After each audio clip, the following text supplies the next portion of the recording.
Selama ini, kalian semua dibohongi soal inflasi. Definisi inflasi menurut gua itu adalah simply perampokan. Mencuri kemampuan kalian untuk membeli sebuah barang atau jasa. Di sekolah, kita diajari bahwa inflasi adalah peningkatan harga secara umum dan terus-menerus. Kita diajarkan juga bahwa inflasi adalah hal yang wajar dan menstimulasi ekonomi. Itu semua adalah doktrin scam yang diajarin sekolah ke kalian. Dan di sini gua akan bongkar semua. Kenapa kalian tuh rasanya susah untuk menjadi kaya? Karena uang kalian itu dicolong dan dirampok oleh inflasi, yaitu kebohongan terbesar yang pernah dikeluarkan oleh pemerintahan. Di sini gue pengen tantang perspektif kalian tentang cara kalian ngeliat dunia, supaya kalian itu bisa jadi pemikir yang independen. Kita lihat ya, gaji UMR itu naiknya kecil banget. Kita lihat UMR tahun lalu, UMR sekarang. Kenapa karyawan itu gaji naik kecil banget, sedangkan bahan-bahan di sekitar kita, mau itu telur, mau itu cabai, naiknya cepat banget. Mau itu rumah, mau itu biaya pendidikan anak, mau itu biaya kesehatan, itu naiknya jauh lebih cepat dibanding kenaikan gaji kita. Coba kalian pikir, karyawan itu nggak pernah naik, tapi biaya universitas itu naik 15% tahun ke tahun. Biaya sekolah juga sama, 10-15% tahun ke tahun. Inflasi ya, di Maret 2022 itu 2,64. Dan di Desember 2022 itu 5,51. Tadi saya sampaikan secara year on year, inflasi di bulan Maret ini sebesar 2,64%. Dan kalau kita tarik ke belakang, Bapak-Ibu sekalian, ini merupakan angka tertinggi sejak April tahun 2020. Kalian bingung gak sih? Inflasi itu 5,51 di Desember 2022. Kita selama ini diajarin bahwa inflasi itu angka magic number-nya adalah 2%. Ya pemerintah Amerika mau pemerintah dimanapun mau inflasi di magic number ini 2%. Tapi kita lihat di Desember ya itu 5,51%. Dan kita masih diajarin ya sama orang-orang untuk nabung reksadana dengan inflasi 5,51%. Ini hal yang gue ngomongin bakal bikin gue dibenci banyak manajer investasi ya. Mungkin para pengelola fund di reksadana, mungkin teman-teman gue sendiri, tapi nggak masalah. Gue di sini untuk bukain mata orang-orang. Berdasarkan data dari Infovesta 2022, reksadana saham itu banyak banget yang bahkan minus performanya. 1-2% bahkan minus ke bawah. Jadi kalian bayangin nggak? Kalian investasi karena kalian nggak mau tergerus dengan inflasi, yang ada kalian malah minus, inflasinya 5,51%. MI tambah kaya, kalian keluarin uang kalian ya, karena return itu nggak pasti reksadana. Yang pasti itu adalah apa? Expense ratio dari manajer investasi kalian. Kalian bayar tuh 2% sampai 5% bahkan. Ada yang 4%. Kalian bayar. Kalian bayar 4% cuma buat dibeliin bank-bank kayak BCA dan BRI. Dan kalah pula sama bank BCA. Mending beli bank BCA aja kalau mau beli saham. Jadi ini kenapa orang-orang tuh susah kaya. Disuruhnya nabung reksadana saham. Kita tahu padahal inflasi itu 5,51%. Reksadana pasar uang kalah juga sama inflasi. Average di 2-3%. Reksadana pendapatan tetap ya mungkin menang sedikit gitu. Kalian pilih ada 7%, ya kan ada 6%. Inflasi 5,51. Apalagi nabungnya deposito kayak orang tua zaman dulu, ya kan? 4%, 5%, kena pajak lagi, habis uangnya semua. Jadi kalian nggak bisa ngalahin inflasi dengan aset-aset kelas ini. Di sini sebenarnya gue berjuang untuk kalian bisa punya pemikiran sendiri. Jadi jangan dikasih tahu orang langsung kalian dengerin. Jadi banyak hal-hal seperti ini yang menurut gue bikin orang-orang tuh nggak tambah kaya. Karena mereka nggak punya edukasi, nggak punya informasi terhadap apa yang terjadi di dunia ini. Loh, terus mereka bingung. Gue investasi, gue uangnya nggak nambah. Gue sisihin kok rajin 10% tapi uangnya nggak nambah. Kalian bayangin gak sih, ngelok uang kalian 6 bulan bahkan setahun ya di time deposit atau disebutnya deposito. Kalian ngelok uang kalian 1 tahun gitu cuma dapat bunga 5,5%, sedangkan inflasinya 5,51. Lu ngelok uang lu setahun ini, lu kasih uang lu setahun, balik nggak dapat apa-apa. Itu apa kalau bukan penipuan? Kalau misalnya kalian belajarin ya tentang inflasi secara teoritis, misalnya kalian belajar dengan ekonomi makro ya, kalian belajar sama dosen kalian atau guru-guru di sekolah, akan diajarin ke kalian bahwa banyak faktor yang akan menciptakan inflasi. Tapi di sini gue akan kasih tahu ya 3 faktor, yang lain menurut gue bullshit. Inflasi itu cuma terjadi karena 3 faktor. 1, itu perubahan pada supply uang ya, jadi changes in money supply. Kedua, yaitu perubahan demand antara produk dan jasa. Ya. Yang ketiga, perubahan supply antara produk dan jasa. Ini mungkin kalian ada yang bingung, apa itu changes in money supply, apa itu perubahan demand, apa itu perubahan supply. Di sini gue akan jelasin ke kalian, kayak gue ngejelasin sama anak SD ya, biar kalian gampang artinya. Oke, kita bahas yang pertama dulu, perubahan pada money supply. Uang makin banyak di print, ya, akhirnya uang lebih nggak berguna dan nilainya itu lebih nggak berguna. Simpel ya, itu paling gampang. Karena uang lebih banyak di print, maka uangnya lebih nggak berguna. Nah, kita lihat. Perubahan di demand itu kenapa bisa mengakibatkan inflasi. Contohnya, misalnya ada sekolah favorit ya, spotnya misalnya cuma 500. Lalu banyak banget nih siswa yang mau masuk ke dalam sekolah ini. Apa yang terjadi? Si sekolah A ini yang tadi misalnya cuma terima 500, dia bisa menaikkan harganya karena demand untuk masuk sekolahnya banyak. Jadi kalau ada perubahan di demand ya lebih banyak, itu bisa mengakibatkan inflasi. Jadi orang yang punya produk atau jasa bisa menaikkan harga sesuka mereka karena demand-nya ada. Nah, di supply side itu sama ya. Kalau misalnya ada perubahan di dalam supply-nya, dalam produk atau jasa, itu bisa mengakibatkan inflasi karena barangnya semakin sedikit di market. Ya, jadi harganya naik. Contohnya, waktu itu pas COVID, permintaan untuk kita tahu masker itu banyak banget. Dan supply itu sedikit karena ada orang-orang anjing yang nimbun-nimbun masker. Jadi apa yang terjadi? Ya, harga masker naik gila-gilaan karena supply-nya itu ditimbun. Jadi 3 faktor itu, perubahan di uangnya sendiri makin banyak, makin nggak berguna, demand orang makin banyak, barangnya sedikit, dan supply-nya, perubahan pada supply. Orang yang bisa bikin produknya itu lebih sedikit, sedangkan demand-nya banyak. Itu hal-hal yang bisa membuat harga itu naik atau inflasi. Di sini gua akan jelasin ke kalian kenapa cara hitung inflasi itu biasanya misleading atau yang bisa disebut CPI atau Consumer Purchasing Index itu misleading. Ini gua gambaran aja ya, ini gua nggak bahas yang di US, gua akan bahas di Indonesia dulu. Kita lihat rumah di sini, misalnya di Alam Sutra ya. Di Alam Sutra itu rumah mungkin 20 tahun lalu harganya cuma 150 sampai 200 juta. Sekarang rumah yang sama, rumah kecil yang sama itu harganya bisa 3 miliar. Bahkan itu hanya nilai tanahnya aja, bukan bangunannya. Kenapa? Apakah itu rumahnya makin bagus? Apakah itu rumahnya makin mewah? Apakah harga tanahnya naik? Atau rupiah kita yang melemah? Coba kalian pikir, kalian tanya sama diri kalian sendiri. Dari harga 150 juta sampai 3 miliar. Orang-orang yang beli rumah mungkin 20 tahun lalu akan mikir, oh gue jenius, ya kan?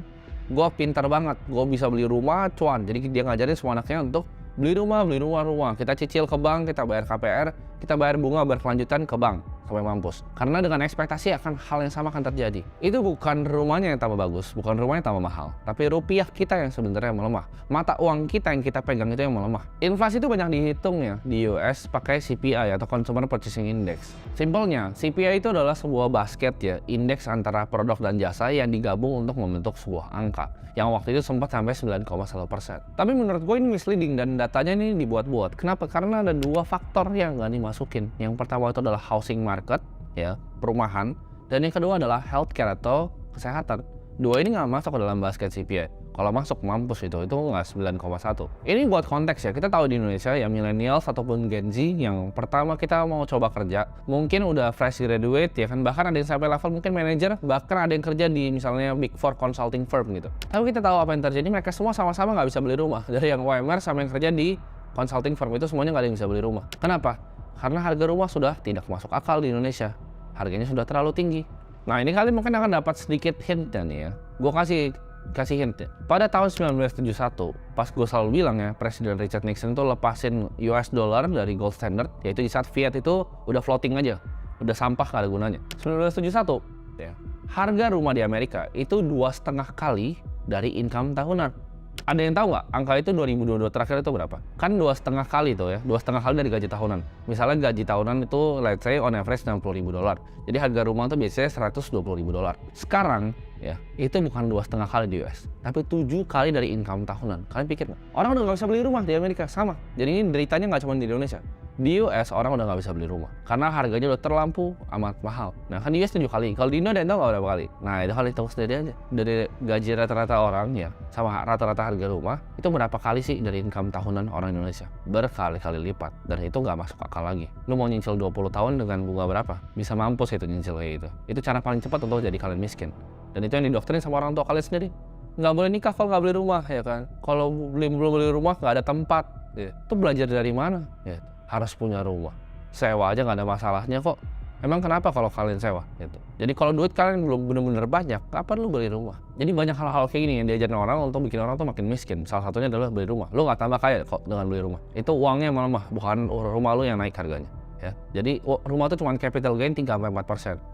Lo bisa bayangin nggak sih lo beli rumah 2 miliar, terus orang kan bilang, oh tapi kan rumah nanti bisa disewa. Lo beli rumah 2,5 miliar, lo sewa 50 juta, itu istimewa di mana? Sebulan cuma dapat berapa lo? Udah itu ntar kalau ada yang rusak dia telepon lo, itu investasi di mana? Gue nggak ngerti itu investasi di mananya.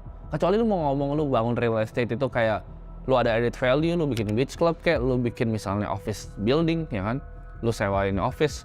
Tapi kalau cuma sekedar bikin rumah lo mau sewain, rumah kosongan, udah deh, lu mending investasi yang lain aja, jangan beli rumah. Dengan lu investasi di rumah bahkan, ya, Buat lu orang-orang kaya, boomer-boomer yang investasi di rumah ya, yang taruh uangnya 2,5 M di rumah, terus kalau sewain 50 juta ya, dengan yield nggak berguna kayak gitu, lu cuma bikin susah ya, anak-anaknya seumuran gua. Lu bikin susah orang-orang yang beneran perlu mau beli rumah gitu. Jadi mereka nggak bisa beli rumah, karena lu investasi di aset yang nggak berguna. Ini gue juga bakal bukain mata kalian tentang scam yang diajarin kita dari kita kecil bahkan. Ya ini scam semuanya. Kita diajarin dulu, ingat nggak, piramida kesehatan ya, nanti gue akan tunjukin di sini. Ya ini adalah piramida yang diajarin waktu SD. Di bawah itu ada, kan kalian perhatiin tuh ya kan, ada gandum, ada nasi. Jadi di bawah tuh kan ada karbo tuh kan, nasi ya kan, ada gandum, ada roti.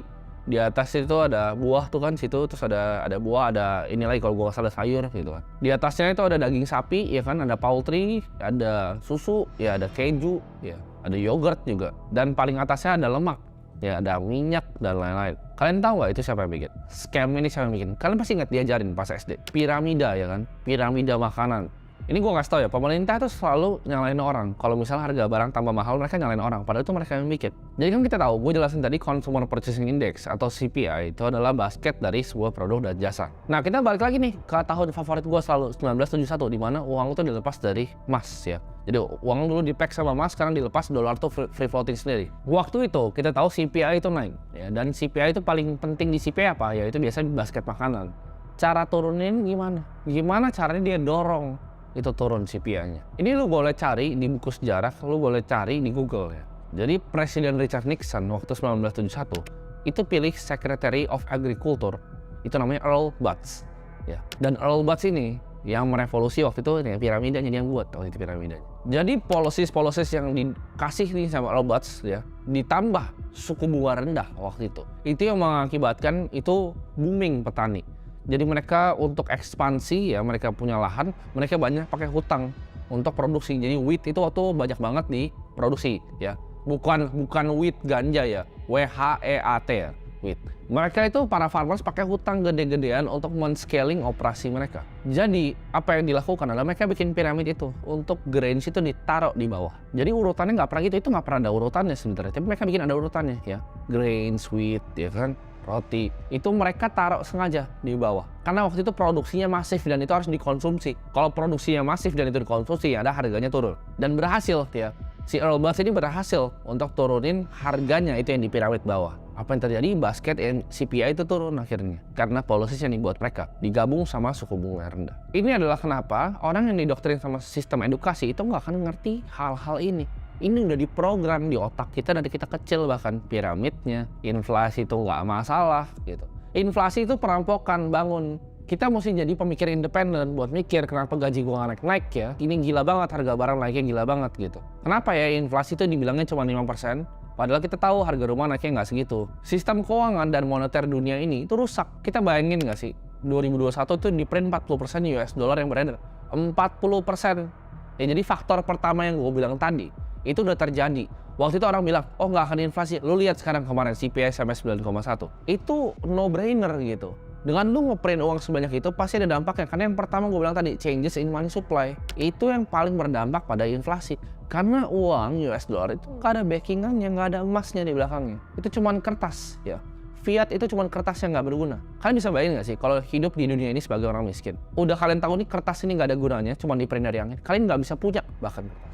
Gue yakin ya, kalau semua orang di dunia ini sadar akan hal ini, itu akan terjadi revolusi besok pagi. Nah, kan kita pikir, alasan apa yang dia harus punya untuk bisa mencetak 40% uang tadi? Yaitu penyakit yang waktu itu nutup satu dunia. Jadi apakah penyakit yang cuma kedok untuk bisa ngeprint uang? Ya kita nggak tahu jawabannya. Gini deh, biar simpel. Gue bilang kan revolusi besok pagi. Coba gini, semua harga barang di dunia ini, ya misalnya jadi ada Aqua gitu kan, ada Indomie.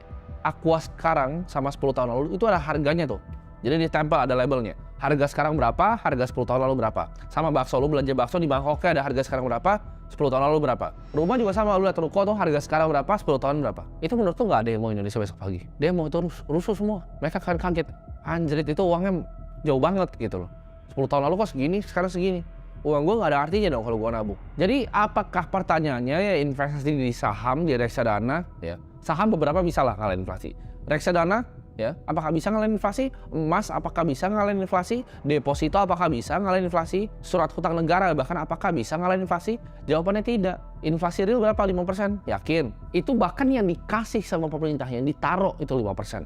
Apa kalian yakin real inflasi 5%? Gue sih enggak. Hitungan gue ya, cost of capital di Indonesia itu 15% angkanya. Itu bukan 5%, itu 15%. Karena pendidikannya 15%. Ya, jadi gue struktur keuangan gue untuk menghadang inflasi 15% ini. Udah nggak bisa 2%. Lu mau diajarin sama orang reksadana, oh iya kan kita akan nabung segini, nanti kita pakai 4% lu dikali 25 kali dari gaji tahunan. Including aku juga ngajar kayak gitu waktu itu. Tapi itu adalah hal yang salah, karena sekarang sistemnya udah berubah. Sistemnya udah nggak 2% inflasi lagi.